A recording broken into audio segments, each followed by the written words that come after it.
Nous sommes à quelques heures de l'ouverture du salon Top Marque et j'ai justement à mes côtés son tout nouveau patron, Salim Zekdar. Bonjour. Bonjour. Merci de nous accueillir chez vous. Merci d'être venu, au Grimaldi Forum. En plein préparatif, Ouais. on le voit. Alors, vous vous apprêtez évidemment à inaugurer cette 16e édition, tout nouveau challenge pour vous, puisque vous avez racheté Top Marque récemment. Oui, l'année Alors, dernière. êtes-vous un heureux propriétaire? Ouais, regardez, ça se voit. Pour l'instant, non, je suis très heureux, je suis impatient qu'on ouvre, je suis impatient d'être demain 10h. Non, oui, pour moi, c'est un vrai challenge puisque c'est une reprise, c'est une nouvelle promesse. Vous étiez venu à la conférence de presse où j'avais parlé d'un retour à l'ADN de Top Marque avec que des voitures, rien que des voitures et surtout des voitures. Et je pense que je ne me suis pas trompé puisque là, vous voyez, autour de nous, il n'y a que des voitures. Alors, sans dévoiler évidemment toutes les surprises qui seront présentes tout au long du salon, est-ce qu'on peut peut-être avoir un avant-goût de ce que nous réserve cette édition? Écoutez, moi, ce que je peux vous dire, c'est que cette année, de manière très exceptionnelle, nous aurons 7 premières mondiales. Ce qui ne s'est jamais vu au salon Top Marque. Il y a eu des premières mondiales, mais pas autant.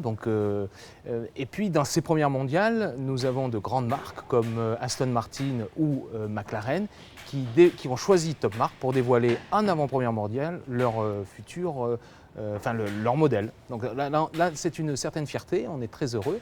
Puis à côté de ça, vous avez d'autres constructeurs qui viennent avec des premières mondiales, comme la société Zaccaria, je ne sais pas si vous connaissez ce constructeur, qui est australien, qui vient avec une voiture juste magique, c'est une Formule 1, et ce sera la première Formule 1 que l'on peut immatriculer. Donc, on peut venir à partir de demain au salon, faire le tour de cette voiture, et puis si elle vous plaît, vous pouvez l'acheter.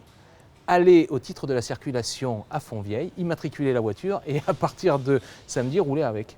C'est plutôt tentant. C'est plutôt sympa. Alors cette année, vous le disiez, vous avez voulu vous reconcentrer finalement sur l'automobile. Oui. Mais en fait, Top Marque, à l'origine, c'est un salon des hypercars et des supercars.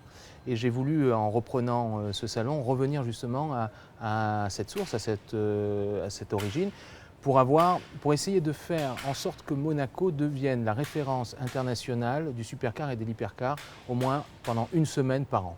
Ce qui a été fait avec le Monaco Yacht Show pour les hyper-yachts, faire la même chose avec les supercars et hypercars. Et on y arrive puisque nous avons réussi à réunir cette année plus de 30 constructeurs différents dans le domaine du supercar et l'hypercar, ce qui est aussi une première mondiale puisque dans tous les autres salons, que ce soit à Genève, à Paris ou ailleurs, vous n'en avez pas autant. Donc, nous progressons et nous arrivons presque au pari gagné. Avec de nombreux partenaires, j'imagine que c'est important d'avoir leur soutien aujourd'hui. On peut peut-être en citer quelques-uns. Bien sûr, j'allais y venir aussi. Les partenaires, c'est primordial et heureusement que nous les avons, puisque sinon on ne pourrait pas organiser un tel événement. Cette année, c'est aussi de nouveaux partenaires avec la banque Barclays qui nous a fait l'honneur d'accepter ce sponsoring. Ensuite, nous avons la société Rébellion qui est le sponsor des montres avec aussi une surprise importante et un package exceptionnel à 4 millions d'euros. Je ne sais pas, peut-être que vous en parlerez après. Et puis le groupe Air France, le groupe Dassault Aviation, le groupe Marzocco, le groupe Ascoma qui sont là pour nous aider et la SBM. Alors beaucoup de rumeurs quant au lieu et finalement vos équipes et vous-même avez décidé de rester au Grimaldi Forum.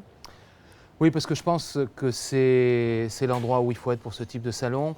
Le salon a choisi d'autres lieux à un moment donné, mais on a vu que ça ne rentrait pas en termes d'espace et de constructeurs. Et d'ailleurs, même ici, on est un petit peu au chausse-pied. Vous voyez, les voitures sont vraiment proches les unes des autres. Et puis, depuis l'origine, Top Marque était au Grimaldi Forum, donc voilà, nous restons. Cette année, une nouveauté, une journée supplémentaire uniquement sur invitation, n'est-ce pas? C'est ça, qui est le 3 juin. Nous avons décidé de faire cette journée parce que d'abord, le salon Top Marque, avec les aléas des disponibilités du Grimaldi Forum, nous sommes présents donc du 30 mai au 3 juin. Enfin, au départ, c'était du 30 mai au 2 juin.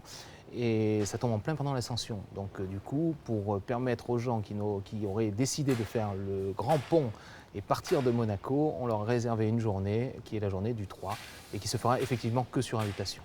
Donc pour cette journée du 3, nous avons travaillé avec un certain nombre d'institutions monégasques comme l'Automobile Club, le Yacht Club, les principales banques et autres organismes en principauté, compagnies d'assurance qui inviteront leurs plus gros clients. Un chapitre important. Au regard des nuisances et incivilités routières que nous avons constatées en marge de l'événement aux précédentes éditions, le gouvernement princier a mis en place de nouvelles mesures, notamment avec votre collaboration. Plus de test drive cette année. Non, non, j'avais décidé bien avant de ne plus faire de test drive. Ça n'a aucun rapport. Ça n'a aucun rapport. Enfin, D'accord. j'avais décidé d'arrêter les test drive parce que d'abord c'est compliqué à organiser en principauté, ça crée effectivement des nuisances. Et surtout, j'estimais que quand on vient acheter une voiture comme cela, une supercar ou une hypercar, parce que vous avez des voitures à plus de 3 millions d'euros, vous ne la testez pas comme ça. Vous prenez rendez-vous avec le constructeur, vous allez sur un circuit, vous vous faites plaisir. Donc l'idée, c'était d'arrêter les test drive. Ensuite, sur les incivilités de ce qui s'est passé l'année dernière, que nous condamnons, parce que j'ai trouvé ça complètement stupide et dangereux en plus, nous avons décidé de travailler en étroite collaboration avec le gouvernement pour arriver à des mesures qui aujourd'hui, moi, je suis très heureux que ces mesures aient été prises et j'espère vivement que tout se passera bien et que les amoureux des véhicules viendront voir le salon, puisqu'aujourd'hui, le show se passe à l'intérieur du Grimaldi Forum et pas à l'extérieur. Nous vous souhaitons évidemment un salon dans le respect et le civisme attendu en principauté, évidemment. Bon salon, nous serons, Monaco Info, au rendez-vous, bien évidemment. J'espère bien. Merci beaucoup, Salim Zegdar. Merci à vous.